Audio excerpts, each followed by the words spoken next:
abuelas, mis abuelos, tías, tíos, el barrio donde se habían criado mis padres, por ejemplo, y en ese barrio y en una avenida llamada Rivadavia, que es una de las avenidas más importantes de la ciudad de Buenos Aires, algunos dicen la más larga del mundo, que recorre las ciudades del este hacia el oeste, desde el Río de la Plata y luego se interna en La Pampa, en la provincia de Buenos Aires. Bueno, sobre esa avenida Rivadavia y a pocos metros de donde está la línea A de subterráneo, ahí está el Colegio Marianista, colegio que pertenece a la Congregación de los Hermanos Marianistas, que es una congregación religiosa católica internacional, presente en nuestro país desde los años 30 del siglo XX. Y en ese colegio marianista, donde en mi caso, por ejemplo, había tenido un tío que había sido alumno, a mis 5 años, por decisión de mi madre, fui y me presenté a dar un test de ingreso que aprobé, y por lo cual, con 6 años, yo soy del mes de julio, bueno, finalmente ahí empecé mi primer grado de escuela primaria, en el año 1983, y en los años 80, en mi infancia, en esa escuela primaria que cursé en ese colegio marianista, este colegio, por ejemplo, era un colegio todavía exclusiva y excluyentemente de varones. Éramos todos niños los alumnos y adolescentes quienes estaban en la secundaria, y también había una abrumadora mayoría de varones a nivel de los docentes, de los hermanos marianistas, que obviamente eran todos varones, de los no docentes. Realmente eran escasísimas las presencias de mujeres dentro de aquel colegio marianista de los años 80. Y por ejemplo, desde mi primer grado en ese colegio, en mi caso en la letra A, éramos más de 40 chicos por curso, había A, B y C, y en mi primer grado me toca ser alumno de un veterano hermano marianista español llamado Tilio Ortega, que era una institución dentro de la institución, era uno de esos religiosos y docentes que ya llevaban décadas en el colegio y por la cual habían pasado generaciones de alumnos marianistas. Y por ejemplo, en ese primer grado, en 1983, este maestro, Tilio Ortega, tenía la práctica, la costumbre, la política de ejercer violencia física sobre quienes éramos los alumnos. Esto formaba parte de lo que allí se consideraba el proceso de formación, de educación, en este caso, en el marco de una cultura machista, de niños varones. Entonces yo me acuerdo que la primera vez que Ortega me dio una paliza, en aquel primer grado, yo fui llorando a mi casa y se lo conté a mi vieja, y la reacción de mi mamá fue la de, bueno, algo habrás hecho. Por algo habrá sido que te tuvo que llamar al orden y te tuvo que castigar y sancionar. Cuento esto porque desde el vamos, con este episodio, a mí me empezó a quedar claro que los distintos tipos de violencias, de abusos de poder y de arbitrariedades que nos tocaba sufrir dentro de ese colegio, en mi caso, por ejemplo, contaban con el aval explícito de mi madre, como sucedía con los padres de la gran mayoría de mis compañeros, que por algo habían elegido a ese colegio en particular para mandar a sus hijos como alumnos. Y ciertamente en mi caso era mi madre la que tenía una identificación en esos momentos muy fuerte con el colegio y con los hermanos marianistas en particular. Bueno, después, a la luz de lo que pasó, porque fue en ese colegio donde me tocó ser víctima de este delito y del largo camino en búsqueda de reparación y justicia que llevé adelante y de haber hecho pública mi historia. Bueno, siempre he tenido unas largas discusiones críticas con mi madre, y bueno, ella sostiene que, entre otras cosas, lo que siempre le gustaba de estos hermanos marianistas era su noción del compromiso social, porque estas son una de las cuestiones aparentemente contradictorias, es decir, eran gente absolutamente despótica, violenta, que ejercía múltiples abusos de poder con respecto a los niños que estábamos allí dentro como alumnos, pero en otro plano eran de esos religiosos que tenían conciencia crítica a nivel social, sensibilidad y compromiso con los sectores más débiles y vulnerables. Era realmente un cóctel que hoy, por supuesto, nos resulta inaceptable, pero que en ese caso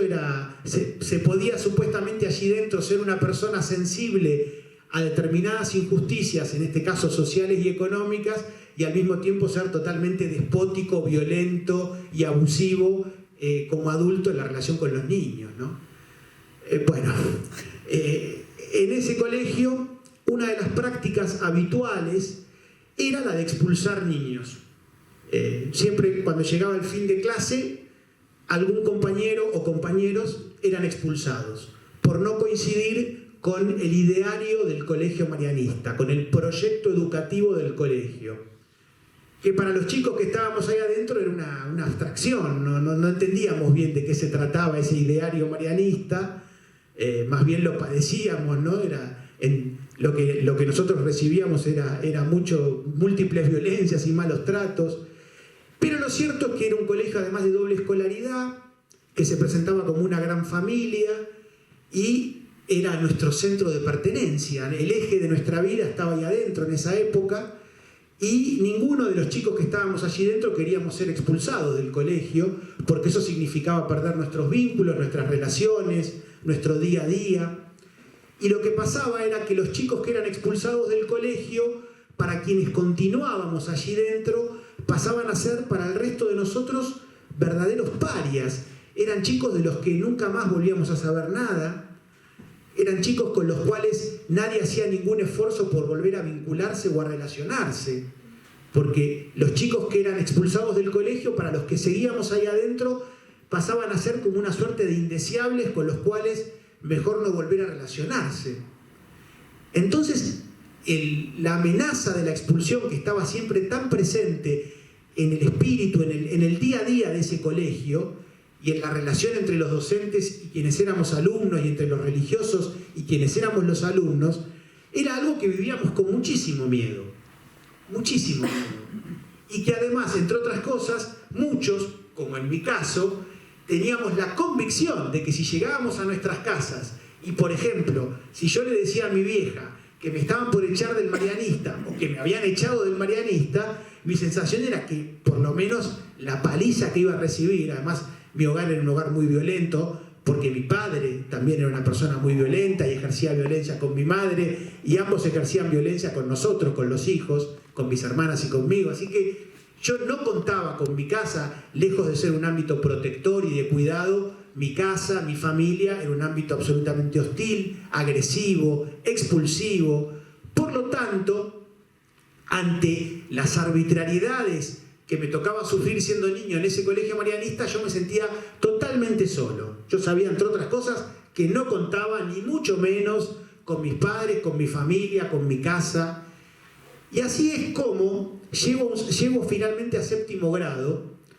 En ese séptimo grado, lo que pasaba era que se terminaba la escuela primaria y que al año siguiente, el séptimo grado en mi caso fue en 1989, al año siguiente, en 1990, ingresaba al colegio un pequeño cupo de chicas a primer año de secundaria. O sea, muy a cuentagotas, ahí a principios de los 90, en el colegio empezaban a ingresar niñas, adolescentes como alumnas. Entonces, al comenzar séptimo grado, lo que nos hacían saber nuestros docentes y los directivos era: